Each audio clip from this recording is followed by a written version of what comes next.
Good afternoon and welcome to the channel. If you haven't hit that subscribe button, then make sure you hit that subscribe button. Thanks to everyone that does subscribe to the channel. Firstly, I want to start with a bit of an apology. I put out a video earlier this week and it had a few issues.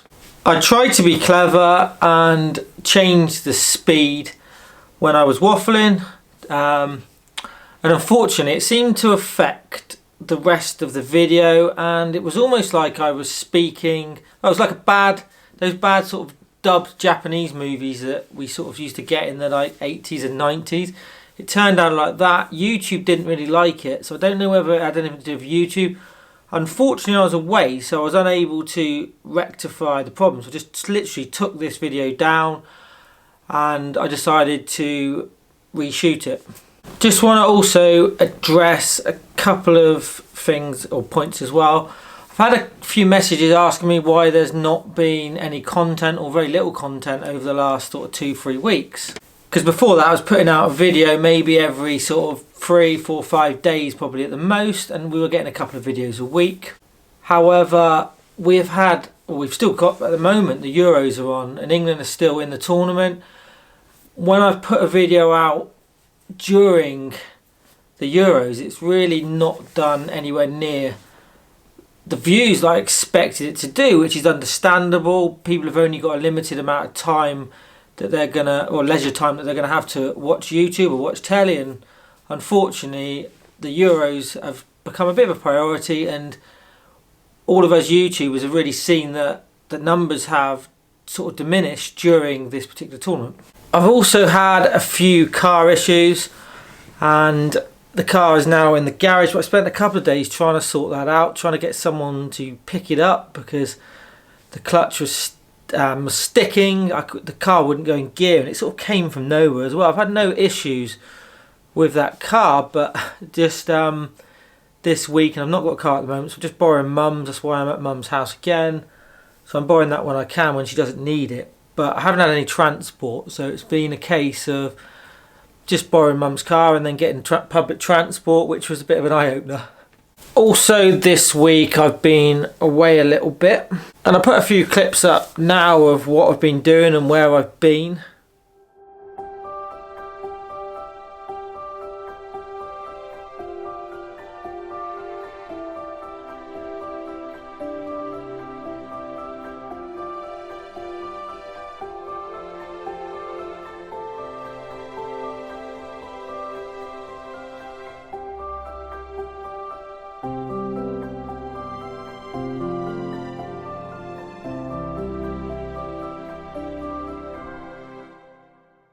You might see Dan in a few of those pictures and videos. He was up there filming every single shot that Paul hit or that Paul played in that open qualifying.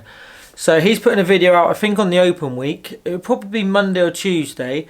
I'm going to use some of those clips and add a little bit of my own footage and just explain it sort of from a caddy's perspective, what I did, what I was expected to do, how we approached what we were doing, the sort of a bit of a timeline of the couple of days, because we went away, as I said, I went away for sort of 3 days, we did a couple of practice rounds, we played in the tournament as well, and it was brilliant, just gained quite a lot of experience. So if you haven't been to a final qualifying, there's 5 or 6 sort of venues around the UK. The closest one to where we are was Burnham and Barrow, which is southwest, just short of Bristol. So if you haven't been, and there was decent crowds, then I suggest you go. It's completely free to watch. You'll see. I mean, we had Justin Rose as you probably know. We had Abraham Answer as well. A couple of really good amateurs, a couple of players that played in the DP World Tour, and we also had a live guy that we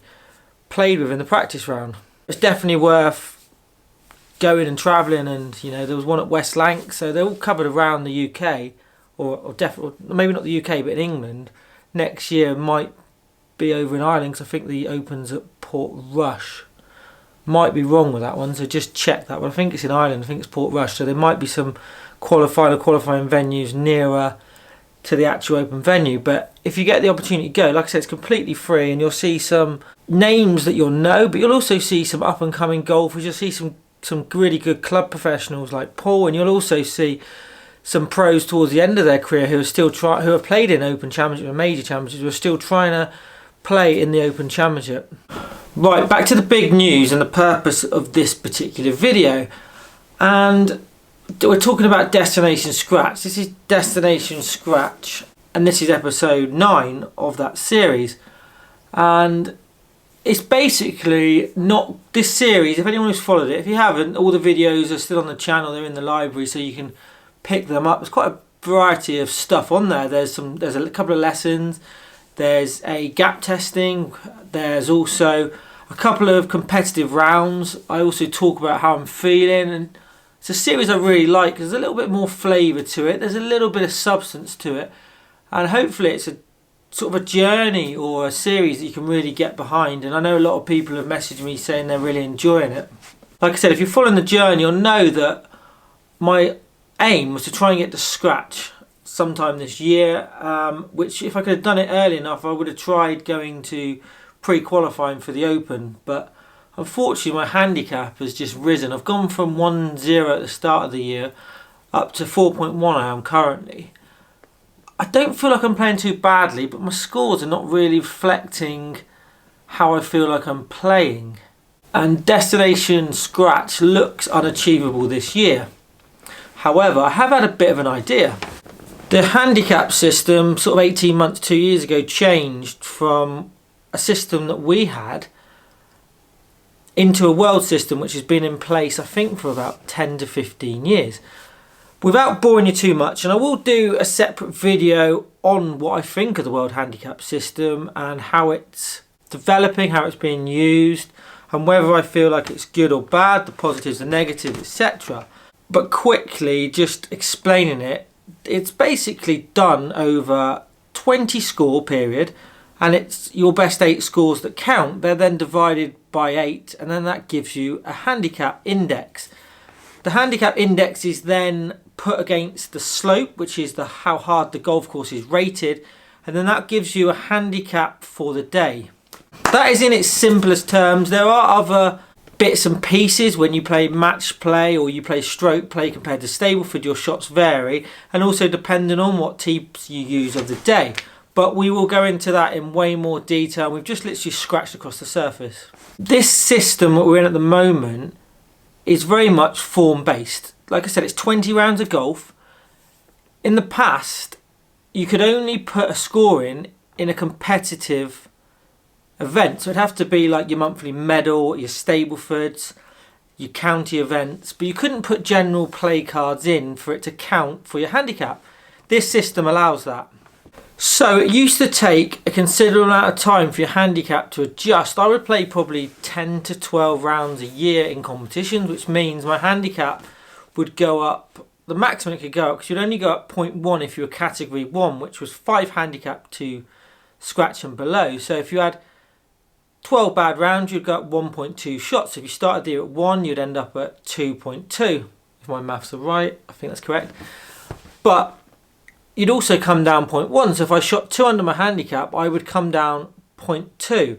So it meant you could maintain a handicap, like I might go up 1 shot, I might come down half a shot. It was very much stable, and it seemed to be more a case of what your ability was over a career or over an extended period, rather than form based, which this system is supposed to be about.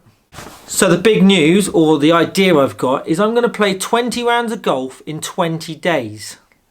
It might seem like a desperate attempt to get to scratch, but it's also quite a good experiment to see how much my handicap will alter per round, whether it jumps up, down, etc. It'd be quite nice to follow that sort of journey over 20 rounds. If I do 2 rounds a day some days, if there's a tournament, I'll film little bits of it. I won't film every single shot of every single round because that would be a lot of footage. But we will put a few shots in. We'll then include a few stats as well after each round, and then give you a handicap progress as well. Maybe every 2, 3 or 4 rounds I will just give you a little bit of progress of how I think it's going, how I'm playing, and how we think we can improve. And we'll treat the 20 days as like it's my full-time job, so I will practice more during that time. So if I go out and play, say, on early on a Monday morning and I putt terribly, I will then dedicate some time that evening to practice putting, to work on weak areas, to try and, you know, improve each round. I know that's not possible, but I feel like this is my last chance this year before the summer finishes to try and get the handicap as low as possible, and then to give this series maybe next year another go and eventually get to that scratch handicap that we've talked about. I mean, it might not be possible. At the moment, when I first started the series, I didn't think it'd be easy because that's being disrespectful, and I know my levels of ability aren't what they once were. However, 2023, I reduced my handicap from 5.8 down to 1. So I thought that maybe only having to reduce it by 0.6 was achievable, and sadly that hasn't worked out. So it might not be achievable, but we're going to give it a good go. In these 20 rounds of golf, I think I'm going to do when I come back from the Open, because we're going up there to watch a little bit of golf. Doing a little bit of work, but not a lot. We're not involved with FootJoy or Titleist this year. I don't even think they've got the camping site. So I know we're going up to do a little bit of work, or I'm doing a little bit of work with Dan, who's doing a bit of work with Mizuno, I think, on the Tuesday, and then we're watching the golf on the Wednesday and the Friday. And we'll be inside the ropes. We won't be having any extra special passes like we did last year, which is a bit of a shame, but it'd be nice to watch and witness some of the golf as spectators rather than being there to work and feeling like we couldn't watch as much golf as we want. So hopefully we'll see some of you up there. If you do see us up there, then do come over and say hi. It's always nice to have a chat and meet people. We are quite friendly as well. So I'm really looking forward to that. It's Troon as well, as you know.